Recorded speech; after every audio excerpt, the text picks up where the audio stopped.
कुछ समय बाद जब उन पर एनिमी की फायरिंग का दबाव बढ़ने लगा, तो उन्होंने एक योजनाबद्ध तरीके से धीरे-धीरे पीछे हटकर अगला मोर्चा सँभाला और दुश्मन को डिले करते रहे। यानी हर एक कदम, हर एक अटैक दुश्मनों को घंटों का नुकसान दे रहा था।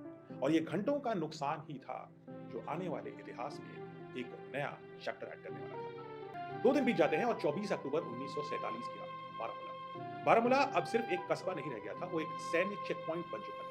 समझना ज़रूरी है कि बारामूला के दोनों ओर क्या था। इसके पश्चिम यानी वेस्ट की तरफ से दुश्मन अब उरी की ओर से बारामूला की तरफ तेज़ी से आ रहे थे। वो हथियारों से लैस थे, वेल सप्लाइड थे और उनकी संख्या बहुत भारी थी।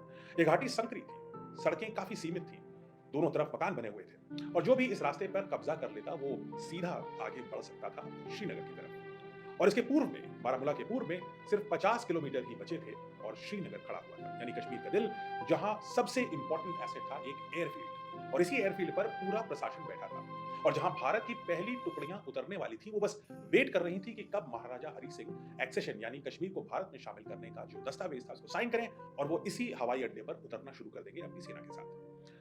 बारामूला के ठीक बाद सड़क बिल्कुल खुल जाती थी, यानी बारामूला के पूर्व में सड़क एकदम खुली थी, बिल्कुल संकरी नहीं थी, चौड़ी सड़क थी, कोई प्राकृतिक बाधा नहीं थी, कहीं भी ऐसी जगह नहीं थी जहां आप दुश्मन को रोक सकें। यानी बारामूला अगर गिर जाता उस समय, तो दुश्मन कुछ ही घंटों में सीधा श्रीनगर और उस एयरबेस पे पहुंच जाता जहां भारतीय सैनिकों को आगे चलकर लैंडिंग करनी थी। और इसीलिए बारामूला कश्मीर की आखिरी ढाल थी और इस आखिरी ढाल के टूटते ही श्रीनगर और पूरे कश्मीर का रास्ता पूरी तरीके से खुल जाता और शायद कश्मीर का इतिहास बिल्कुल अलग हो जाता।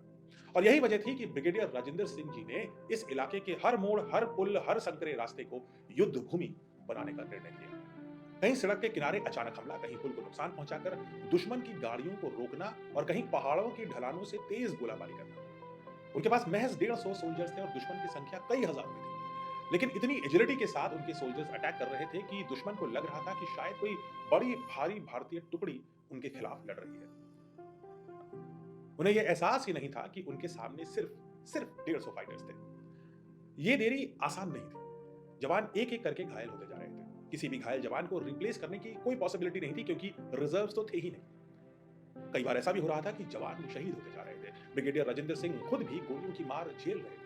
लेकिन वे लगातार मोर्चा बदल-बदल कर लड़ाई जारी रख रहे थे। कन्फ्यूजन बना के रख रखा था इन दवाइयों ने। बारामूला का फ्रंट ब्रिगेडियर राजेंद्र सिंह ने पूरे 2 दिन तक थामे रखा, यानी 48 घंटे तक एक भारी दुश्मन की फौज को रोक कर रखा। और इतना ही नहीं, दुश्मन की पूरी प्रगति एकदम से रुक गई और उनका मोराल भी डाउन हो गया। इसी बीच ब्रिगेडियर राजेंद्र सिंह ने अपने घायल और अपने लगातार लड़ते आ रहे जवानों के साथ महुरा ब्रिज पर प्रवेश किया।